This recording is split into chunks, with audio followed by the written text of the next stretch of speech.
Assalamualaikum, saya Muhammad Maruri kelas 12 SM2 yang menceritakan kisah Nabi Muhammad Rasulullah SAW belah bulan.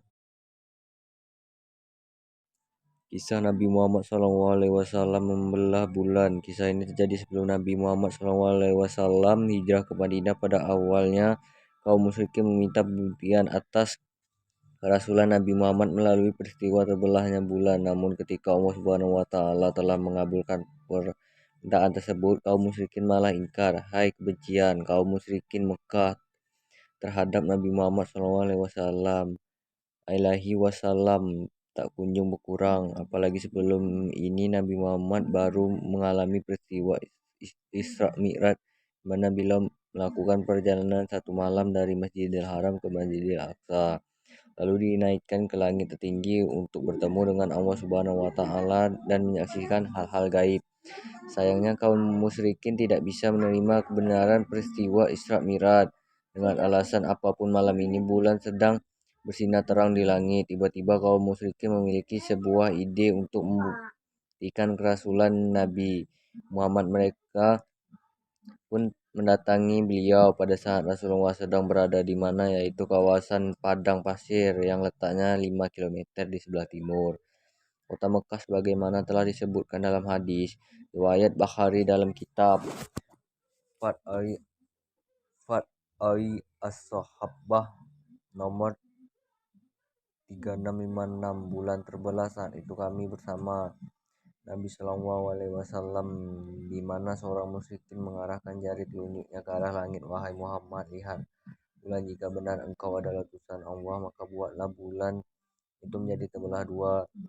Sekelompok musyrikin tersebut bahkan berjanji akan beriman kepada Allah dan mengakui kerasulan beliau apabila Nabi Muhammad berhasil membelah bulan. Janji untuk mengakui kerasulan jika hal ini benar-benar terbukti. Akhirnya Nabi Muhammad menyanggupi tantangan Abu Syrikin, lalu beliau berdoa di dalam hati, "Ya Allah, hamba menunjukkan kepada kaumku yang masih sesat ini akan kuasai." Nabi Muhammad mengarahkan jari telunjuknya ke arah bulan dan membuat oleh-oleh sedang membelahnya. Semua orang mendongak ke arah langit. Ketika itu juga bulan terbelah menjadi dua bagian terpisah. Jarak yang berjauhan, tepatnya di antara Jabal Nur tempat Nabi Muhammad pertama kali menerima wahyu. Orang-orang musyrik terperanglah melihat fenomena bulan terbelah. Tidak mungkin bisa bulan itu benar-benar ke pulau menjadi dua. Ini benar-benar tidak masuk akal, ini pasti sihir ke dalam air. Kemudian kedua bagian bulan yang berjauhan saling mendekat dan satu kembali. Allah Subhanahu wa taala telah mengabulkan doa Nabi Muhammad. Ketika itu juga setelah berhasil membelah bulan atas izin Allah, jika Nabi bertanya kepada kaum kafir, "Sekarang apakah kalian percaya kepadaku? Aku dengan melakukan sesuai permintaan kalian." Kaum musyrikin selalu lanjur malu dengan tantangannya yang mereka buat sendiri. Alih-alih mengakui kerasulan Muhammad, mereka malah menuduh Nabi Muhammad bermain sihir. "Aku masih tidak percaya kepadamu, wahai Muhammad. Engkau terlalu pandai bermain sihir. Kami semua yang ada di sini telah terpedaya oleh sihirmu yang hebat." Nabi Muhammad tidak habis pikir dengan kaumnya. Mereka tetap tidak mau mengakui kerasulan beliau. Padahal tanda-tanda kenabian telah terpampang nyata di depan mata. Orang-orang musyrik mulai berbisik sambil membelakangi Nabi Muhammad, "Sobat bisa saja menyihir kita, namun apakah sihirnya bekerja untuk orang yang tidak ada di sini? Lantas apa rencanamu sekarang?" Tanpa kata permisi, sekelompok musyrik tersebut meninggalkan Rasulullah yang terbendung melihat keanehan kaumnya. Mereka terus mengoceh. Sepanjang jalan, tujuan selanjutnya adalah mencegah para kafilah dagang yang akan dimasuki kota Mekah menanyakan fenomena bulan terbelah. Ketika melihat rombongan kafilah datang, orang-orang kafir langsung mencegah mereka. "Selamat datang di kota Mekah, wahai saudaraku. Apakah dalam perjalanan ke sini kalian melihat wujud bulan yang aneh? Apakah kalian sedang membicarakan bulan terbelah menjadi dua? Jika hal itu yang kalian maksud, iya, tadi aku melihatnya."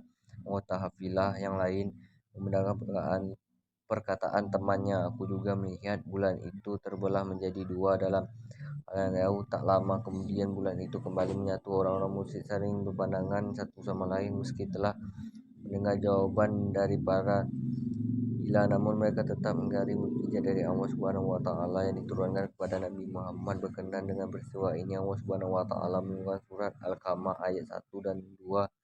Telah dekat terbelahnya saat itu dan telah terbelah, datangnya saat itu dan telah terbelah bulan, dan jika mereka orang-orang musyrikin melihat suatu tanda atau mukjizat, mereka berpaling dan berkata, ini adalah sihir yang terus menerus. Demikian akhir kisah Rasulullah membelah bulan. Hikmah yang dapat dapat kita ambil dari kisah pertama, salah satu ciri orang musyrik adalah tidak mau menerima kebenaran meskipun Allah Subhanahu wa taala perlihatkan di depan mata. Dan kedua, sebagai umat Islam wajib mengimami semua mukjizat yang diberikan Allah Subhanahu wa taala kepada Rasulnya, karena hal tersebut bukan bukti dan tanda kebesaran. Wallahu alam bishawab. Hai hai ngomong, hai nyumbang ya, nyenangin kamu, hai menyentuhmu.